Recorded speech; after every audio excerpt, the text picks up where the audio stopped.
এটা এবং ডাক্তার রোগীর যেরকম সম্পর্ক অন্য কারো কাছে সে তার ভিতরে ঢুকতে পারে না, আইনজীবীর সাথে তার ক্লায়েন্টের সম্পর্কটাও কিন্তু ওরকম।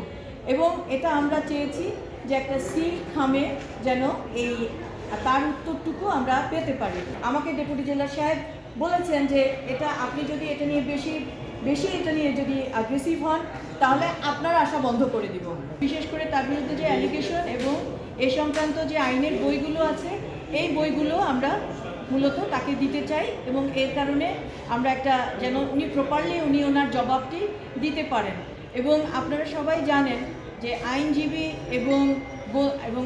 এবং অভিযুক্ত যিনি থাকেন তাদের সম্পর্কটা হয় অন্যরকম, অর্থাৎ অত্যন্ত এই সম্পর্কটা থাকে অত্যন্ত নিখুঁত এবং অত্যন্ত আমি বলবো যে কনফিডেন্সিয়াল থাকতে হয় এবং এখানে কোনোভাবে অন্য কেউ ঢুকতে পারে না।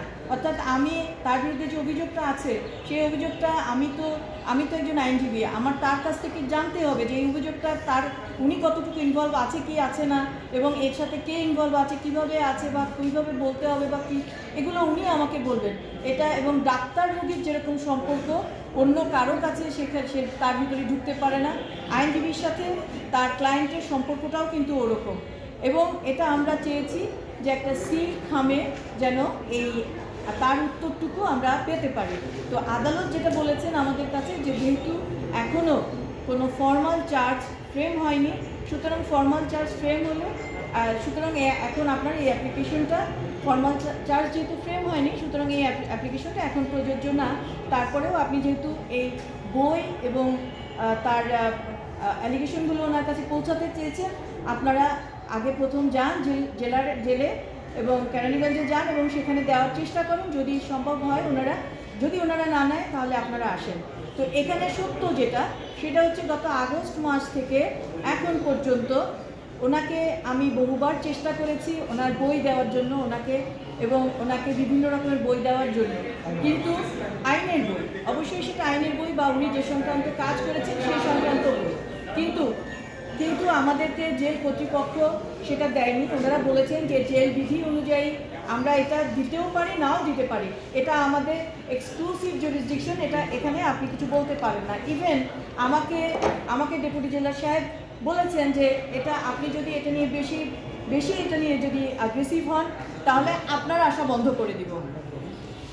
আমি আসলে খুবই ভীত, কারণ উনি বন্দী আছেন, ওনার অনেক কিছু প্রয়োজন আছে। একটা মানবিক যে একটা মানুষের যে ফান্ডামেন্টাল রাইটসের কথা আমরা এত কথা বলি, কিন্তু ফান্ডামেন্টাল রাইটস যখন আমার জন্য হয়, আমার জন্য কি ফান্ডামেন্টাল রাইটস নাই? আমি কি পাবো না এগুলো?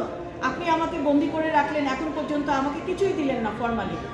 আপনি একের পর এক অ্যালিগেশন নিয়ে আসলেন আর কোর্টে এসে বললেন যে এটার শোন অ্যারেস্ট দেখানো হোক, এটার শোন অ্যারেস্ট দেখানো হোক, কিন্তু কিসের ভিত্তিতে আমাকে নিয়ে আসলেন? আমাকে জানতে হবে না? আমি সেটা পাচ্ছি না। যেটা আছে আমি সেটাও ওনাদেরকে দিতে চেয়েছি এবং জাতিসংঘের তদন্ত প্রতিবেদন এটা একটা পাবলিক ডকুমেন্টস এবং ইন্টারনেটে এটা পাওয়া যায়, সেই ডকুমেন্টসটা পাওয়ার অধিকার তার আছে। আমাকে কোর্ট জানিয়েছেন আপনি বাই পোস্টে অ্যাকনলেজ করে আপনি ওনাকে পাঠান কেরানীগঞ্জে, ওনারা যদি না নেয় তাহলে আমরা এটা ব্যবস্থা করব। আমাকে বলা হয়েছিল জেল কর্তৃপক্ষ আমাকে বলেছে যে আপনি যদি বেশি কথা বলেন আপনাকে ঢুকতে দিব না।